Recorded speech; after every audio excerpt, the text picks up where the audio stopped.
사실 뭐 지금 이 외에도 지금 아직 확인이 되지 않은 각종 이제 요즘 건강요법이 많습니다. 그러니까 네. 뭐 면역력이 당연히 높아야 이제 병에 걸려도 치료가 잘 되니까 그런 점은 있겠지만 뭐 SNS에서 뭐 고용량 비타민 C를 많이 섭취하면 네. 코로나19 예방이 된다. 아니면 뭐 구충제를 먹으면 코로나19 예방이 가능하다. 네. 이런 식으로 좀 확인되지 않은 정보들이 많은데 이 부분은 좀 어떻게 네, 사실 지금 SNS상에서는 여러 가지 정보들이 네. 돌아다니고 있어요. 예. 근데 이제 그런 정보들은 사실상 예. 다 근거가 없는 어떻게 보면 낭설에 불과할 뿐입니다. 예. 예를 들어서 지금 비타민 C에 대한 그 언급이 있었는데 네. 뭐 사실 중국에서 이 비타민 C를 가지고 코로나19 환자들에게 적용을 했다는 보고는 있습니다. 그러나 그것이 의학적으로 입증된 그런 사실은 아직까지는 없습니다. 예. 다만 일각에서는 중국이 현재 비타민 C의 그 생산 원료의 90%를 이제 차지하는 그런 국가라다 보니까 예. 아무래도 그것이 좀 경제적인 부분하고 연관된 건 아니냐 뭐 이런 의혹의 눈초리를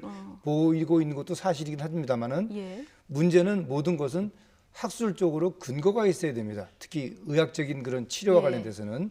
그러나 아직까지 비타민 C의 고용량 정맥요법은 근거가 없는 것으로 의학계에서 그렇게 판정을 내린 바 있습니다. 그렇군요. 근데 면역력 약하신 어르신들 같은 경우에 이런 정보를 좀 혹하시기도 할 것도 같아요. 네.